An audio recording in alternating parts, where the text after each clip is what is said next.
ભાદી ખાતે આવેલ ક્રિકેટ સ્ટેડિયમમાં કાપડિયા પ્રીમિયર લીગ કાપોદ્રાનો શુભ આરંભ કરવામાં આવ્યો હતો।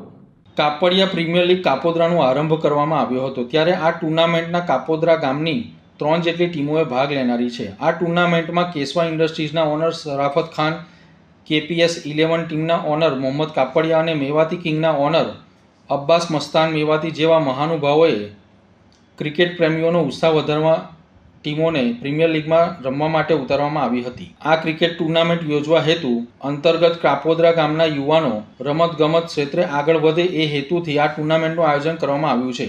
આ ટુર્નામેન્ટ થકી ગામના યુવાનો ક્રિકેટ પ્રત્યે રુચિ વધે અને આ ટુર્નામેન્ટ થકી ઉચ્ચ પ્રદર્શન કરીને એક સારા ક્રિકેટર તરીકે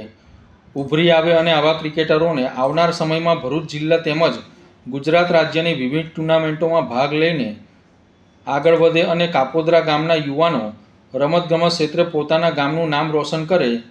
એવી અભિવ્યક્તિ સાથે ટુર્નામેન્ટનું આયોજન કરવામાં આવ્યું છે। ત્રણેય ટીમોના પ્લેયરો અને ઓનરોનો ઉત્સાહ વધારવા માટે કાપડિયા પ્રીમિયર લીગના શુભ આરંભમાં વિશેષ યોગદાન આપનાર ઇસ્માઇલ મતાદાર, મોહમ્મદ અલી લુલાત, આયશા પાંડોર, સાદિક પટેલ અને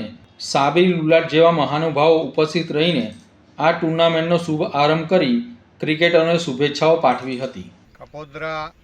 ગામ દ્વારા આ કાપડિયા પ્રીમિયર લીગનું આયોજન ભાદી મુકામે કરવામાં આવ્યું છે। ખૂબ જ સુંદર મજાનું ગ્રાઉન્ડ છે અને ગામ નાનું સરખું ગામ છે, તેમાંથી પણ 3 ટીમ ઊભી થઈ છે અને એકદમ પ્રોપર IPLની સિસ્ટમથી આ ટુર્નામેન્ટનું આયોજન કરવા બદલ આ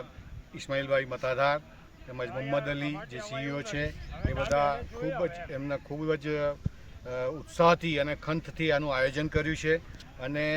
ગામનો જે યુવા વર્ગ છે એમણે પણ આ ટુર્નામેન્ટમાં ખૂબ જ હોંશે ભાગ લીધો છે અને એમનું પાછળનું મકસદ એ છે કે ભાઈ ગામની એક ટીમ ખૂબ જ સારી એક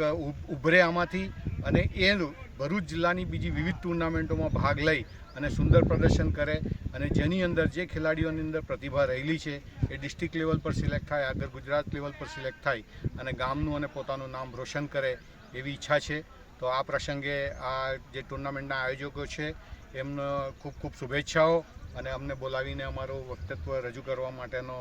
જે મોકો આપ્યો છે એ બદલ એમનો ખૂબ ખૂબ આભાર। Thank you.